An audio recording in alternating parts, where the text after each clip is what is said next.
এবার আমরা দেখব কখন আমরা হু এভার এবং কখন আমরা হোয়াট এভার এর ব্যবহার করতে পারি।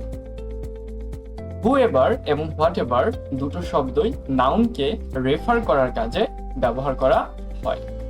কি করার জন্য? রেফার করার জন্য, অর্থাৎ রিকল করার জন্য। এখন হোয়াট এভার আমরা আর হু এভার যদিও রেফার করার জন্য ব্যবহার করা হয়, তবে তাদের মধ্যে কিছু সিগনিফিক্যান্ট পার্থক্য আমরা লক্ষ্য করতে পাই।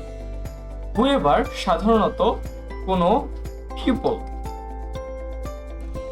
বা কোনো ব্যক্তিকে রেফার করার জন্য আমরা ব্যবহার করে থাকি। অন্যদিকে হোয়াট এভার ব্যবহার করি আমরা কোনো থিং, অ্যাকশন অথবা সিচুয়েশন কে রেফার করার জন্য। আমরা উদাহরণের মাধ্যমে বিষয়গুলো আরো পরিষ্কার হবে। যেমন আমি বললাম whoever left the umbrella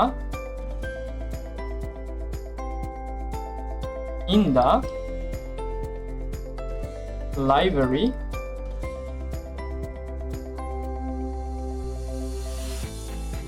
please come and collect it.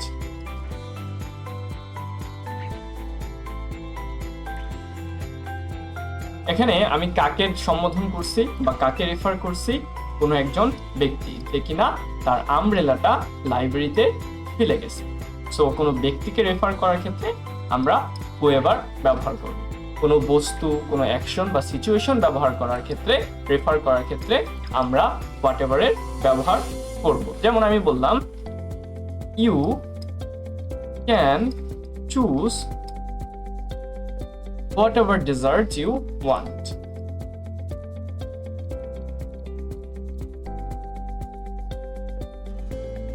You want. তুমি যেই ডেজার্টটাই চাও সেটাই তুমি পছন্দ করতে পারো। এই হোয়াটএভার দিয়ে আমি এখানে ডেজার্টকে রেফার করতেছি, যেটা কিনা হচ্ছে আমার একটা থিং। তাহলে মোট কথা হচ্ছে হুএভার এবং হোয়াটএভার উভয়ই রেফার, নাউনকে রেফার করার কাজে ব্যবহার করা হয়, বাট হুএভার আমার কোনো ব্যক্তিকে রেফার করে, অন্যদিকে হোয়াটএভার আমার থিং, অ্যাকশন অথবা কোনো সিচুয়েশনকে রেফার